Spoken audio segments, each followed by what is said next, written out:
जी तो दोस्तों, आज की वीडियो का टॉपिक है कि रमज़ान के 30 रोज़े रखने के बाद जिस्म में क्या तब्दीलियाँ आती हैं। नंबर 1 पे है यादाश्त में बेहतरी।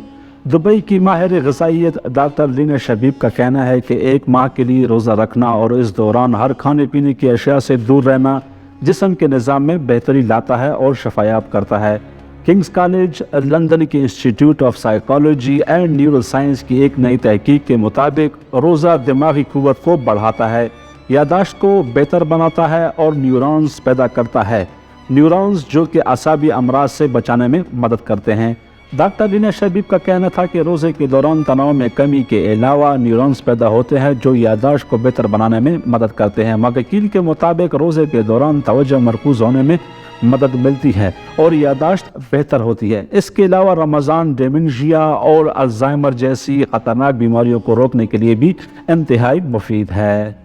नंबर 2, शुगर, दिल, जिगर और गुर्दे की बीमारियों से निजात। इसी तरह रोज़े की हालत में जिस्म के दीगर हिस्सों में भी माहिरीन सेहत ने आज़ा के काम में बारीक तब्दीलियाँ देखी हैं। मिसाल के तौर पर डॉक्टर लीना शबीब का कहना है कि आम दिनों के मुकाबले में रोज़े के दौरान हमारे जिस्म में ग्लूकोज की मिकदार कम होती है। एक तहकीक में बताया गया है कि रोज़ा रखने से हमारे जिस्मों को जहरीली मदों से निजात मिलती है। इसके अलावा माह सयाम में 30 रोज़े रखने के बाद जिगर और गुर्दे जैसे आज़ा का निज़ाम कई गुना बेहतर काम करने लगता है।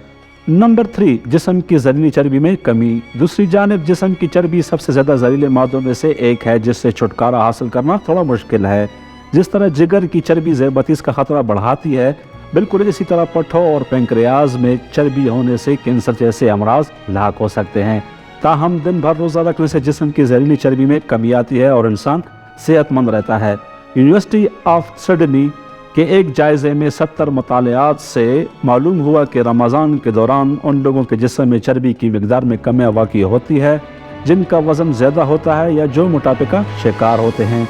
चूँकि रोज़े में मेटाबॉलिज्म में तेज़ी, भूख और हार्मोन्स मुतवाज़न होते हैं, इसलिए रोज़ाना उन लोगों के लिए ख़ास तौर पर मुफीद समझा जाता है जो वज़न कम करना चाहते हैं। डॉक्टर लीना शबीब का कहना था कि रमज़ान में जिस्मानी तब्दीलियों जैसे फ़वायद लोग महसूस करते हैं, लेकिन इसके साथ साथ दिन भर इबादत, दुआएं और ज़हनी सुकून हासिल करने में भी उनको बहुत मदद मिलती है। आई होप आपको मेरी वीडियो पसंद आई होगी। इस तरह की और इन्फॉर्मेशन हासिल करने के लिए प्लीज़ मेरे चैनल को सब्सक्राइब कर दें और वीडियो को लाइक कर दें।